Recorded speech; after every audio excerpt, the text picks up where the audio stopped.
Bonjour Vincent Barral. Bonjour. Alors vous êtes directeur de la ressourcerie AIR de Hervillers. Tout à fait. Alors est-ce que vous pouvez me parler un petit peu de la ressourcerie, qu'est-ce qu'on y fait? Alors la ressourcerie, c'est une entreprise qui met à l'emploi des personnes éloignées de l'emploi et donc qui leur permet également d'acquérir un savoir-faire, un savoir-être. Donc durant une période plus ou moins longue, généralement les personnes peuvent rester ici jusqu'à 2 ans, donc en parcours d'insertion, et puis également accompagnées de personnes permanentes qui les accompagnent aussi bien dans leur démarche socio-professionnelle pour rentrer vers un emploi durable ou entrer en formation, et puis aussi des personnes qui les accompagnent justement dans le cadre de leur mission support, qu'est la ressourcerie. Alors la ressourcerie, c'est la collecte avant tout d'encombrants ménagers ou de déchets d'activités économiques auprès de commerçants, auprès d'artisans et de collectivités locales. Et puis donc ensuite, ces objets sont récupérés, arrivent ici, donc soit les gens viennent nous les amener, ou soit on va prendre rendez-vous et donc on a une flotte logistique de camions, poids lourds, VL, pour aller chercher sur rendez-vous ces objets. Ces objets vont acquérir une seconde vie après le passage dans nos ateliers, si possible. Et puis également, si ces objets ne peuvent pas acquérir une seconde vie, je dirais qu'ils sont exfiltrés au niveau des matières, donc démantelés. Après démantelage, ces objets partent par exemple de la récupération de métaux, de carton, de plastique. Voilà.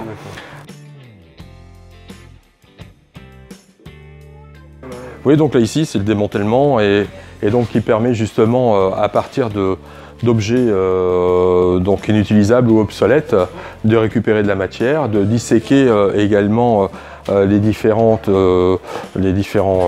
éléments, par exemple des ordinateurs, entre la séparation des disques durs, des alimentations, des cartes riches ou de tout autre élément informatique.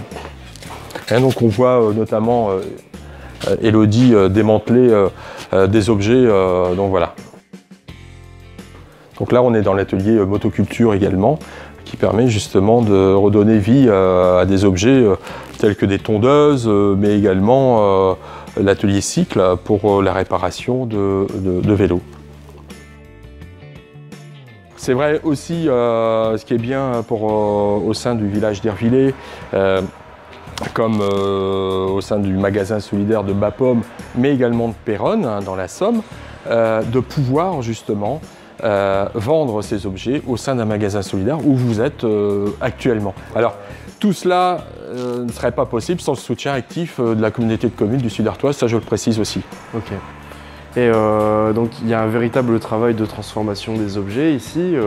Alors il y a différents rôles, on va dire, différents types de travail ici? Alors, il y a 18 métiers, donc au sein de la ressourcerie, il y a des métiers bien évidemment de vendeurs, puisqu'il y a des vendeurs ici, justement qui conseillent, qui accompagnent les usagers qui visitent du lundi au samedi nos ressourceries, nos magasins solidaires.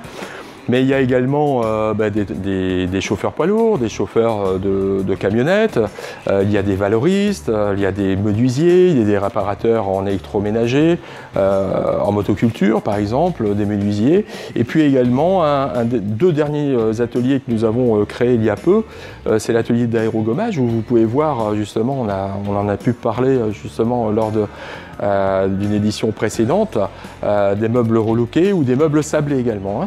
Donc là, on a installé cet atelier ici à Hervillers, et puis également une activité d'éco, de lutte contre la précarité énergétique sur le bois d'Urieux à Bertincourt. D'accord. Voilà. Ah ouais, donc vous êtes sur pas mal d'axes en même temps au niveau du vivre ensemble. Alors du vivre ensemble, des métiers d'économie circulaire également. Donc on est vraiment axé sur deux axes, économie circulaire, Donc c'est comment justement éviter que ces objets partent à l'enfouissement ou en valorisation énergétique, et puis également avec une vocation sociale, puisque le but également c'est de permettre à ces personnes éloignées de l'emploi